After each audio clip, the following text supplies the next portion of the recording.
In this video, I want to talk about how you can find out when dividends are being paid on Trading 212.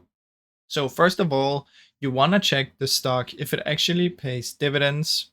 If it's not at 0% here, it will pay dividends. And you can check under your home button if you own any of these stocks. And if you're curious to know when you're going to get paid your dividends from this specific stock, what you want to do is just find its ticker. Go to finance.yahoo.com and just type in the ticker. So IBM is this one. And once you're in here, you want to scroll down until you get to this part. Now, if they have announced when they're gonna pay out dividends, it will say it under here. Now, for this one, you can only see the ex dividend date, which is the cutoff date.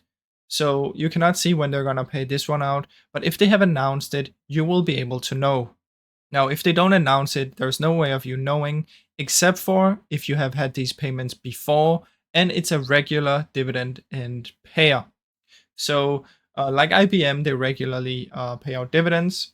So, if you owned and you've gotten dividends from them before, you can just go into your history on Trading 212 under your settings and your history and see when they paid out dividends last time, and it will most likely be around the same time this time. So keep that in mind, guys. That's how it works. I hope you enjoyed this short video. If you did, please leave a like, subscribe, as it helps me out a ton. Thank you so much for watching.